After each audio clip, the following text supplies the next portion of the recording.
most disturbing things I saw were basically breaching of basic infection control principles. I saw people that were supposed to be in charge, being the CDC and infectious control department, telling nurses, telling doctors to do things that were not safe. It has been the stuff of science fiction movies and television dramas for years. A biohazard is here in our midst, spreading unchecked.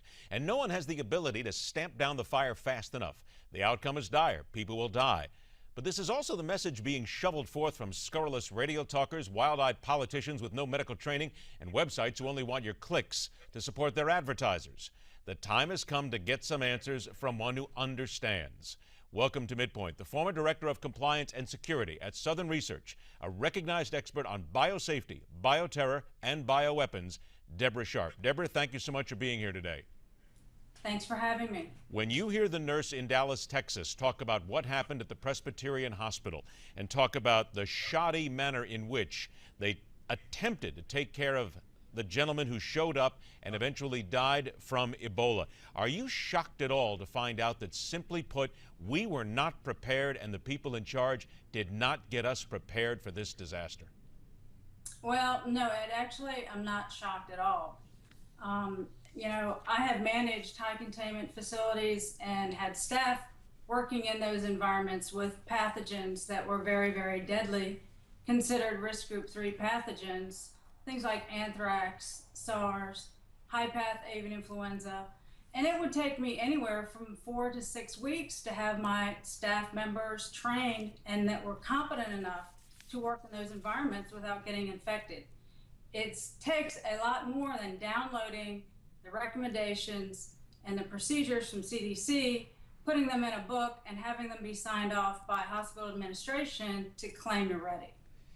When you look at getting ready for something like this, and we see what it's already done, the disease spreading, and of course we have the young lady who's on a cruise ship right now, we had one who went away on a plane, and the thousands of people. And again, we're not trying to spread any sort of panic here, but we're being realistic here.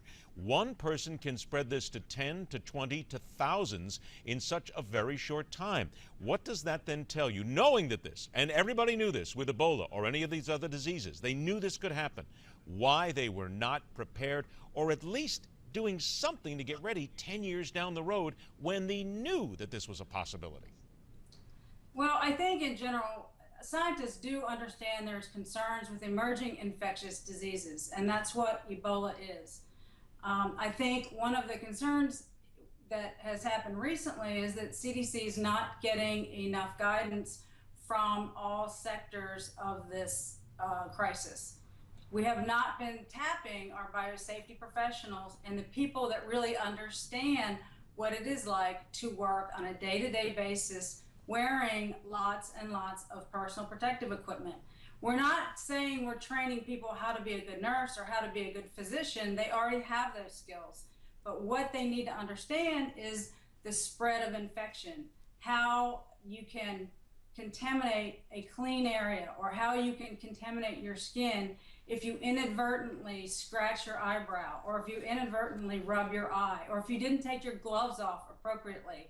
I think we need to remember and reassure the public this is not transmitted via airborne processes. It's only transmitted like a droplet infection, but one drop can have billions of virus particles, and the infectious dose is so low, which makes it easier to catch. I have about a minute to go here, then we're going to take a break and come back. But in that minute now, with what we have seen and what we know and what we're watching right now, is it fair to say that the people in charge, not necessarily the doctors themselves, but the people in charge at organizations like the CDC and the WHO are, simply put, irresponsible and incompetent when it comes to dealing with something this potentially dangerous? I think the best term to characterize that would be that they have been slow to do the right things.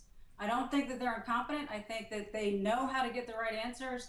They just need to start tapping the professionals who have this guidance and can provide information. All right, now, because of time here, we're going to come back because I want to follow up on that a little bit, because when we talk about actually being able to tap into these people, we need to find out exactly why they haven't tapped into these people in all these times. Hang tight. We're going to return with Debra Sharpe. We will also turn to the call for a czar in charge of the Ebola crisis, because the president has named the individual that he believes is best suited to run the investigation at this point. What, if anything, can this person actually do?